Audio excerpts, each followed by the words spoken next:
What's good guys, welcome back to the channel for another video. Today we'll talk about catch and shoot badge after patch 10.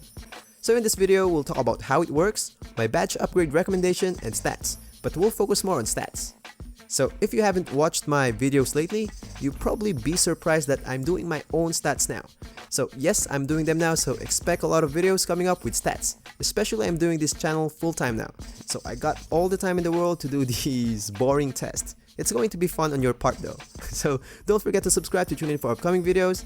So without further ado, let's dive into it.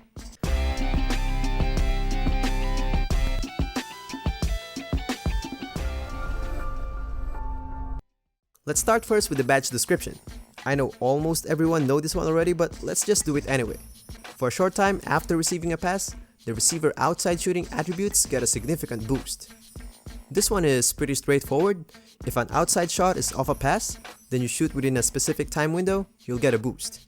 For the time window, it's going to be roughly around up to 1 second. The big question now is, how much boost do we get? So I had these tests. I took 200 shots for each badge upgrades, one set for 95 and another set for 83 point rating. Before, I was doing at 90 and 70, but I think it will make more sense if I do it at 95 and 80, because most of you guys are around that range. And it's because many are requesting it as well. Now, to make this test more efficient, I did these following things. First, every test should be the same player of course, with the same set of badges aside from catch and shoot. And I removed badges that stack boost like Green Machine, Hot Start, and Volume Shooter.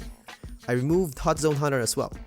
I made sure as well that the passer doesn't have Floor General or Dimer badge onto him. And for those two defenders, even they are far from the shot, I made sure that they don't have Intimidator badge. And all the shots will be taken around the same area, around the top of the arc.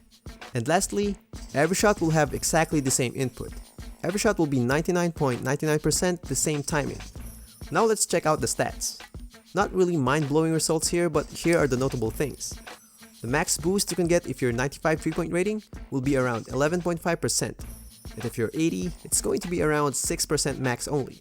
So the higher your 3-point rating is, the more boost you can get.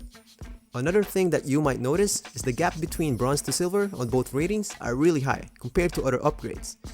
With 95 3-point rating, it's gonna be 5.5% gap between bronze and silver, and 2.5% gap for 83 point rating. And the other increments are pretty much linear, aside from bronze to silver. So before we go to the last part, which is the recommendation part, just want to let you guys know that many tests like this will be coming up soon. So please subscribe to tune in for these tests, and leave a comment of which badge you want me to test for the next video. So for the recommendation part, if you're a pure sharp with around 95 3-point rating, just max it to Hall of Fame. I assume that you'll be shooting a lot of catch and shoot, so it's really useful. But if you're a pure sharp and for some reasons you don't shoot a lot of catch and shoot, and you want to focus more on some other badges, silver will be the sweet spot. You'll save 2 upgrades while giving up only 3% compared to Hall of Fame. It's not really a bad decision, to be honest. Now, if your 3-point rating is not within that range, let's say you're around 70 3-point rating, just play around the percentage. Make a rough estimation. The important thing you need to remember is the higher the rating, the better boost you can get. And if you have 80 3-point rating, this is usually for play sharps, silver will be okay. It's really the sweet spot for this badge, because you don't have much upgrade anyway. So that's it for this video. If you liked the video, please click that like button, and don't forget to drop by the channel for some other videos, and subscribe to tune in for upcoming ones, and as always, happy gaming guys!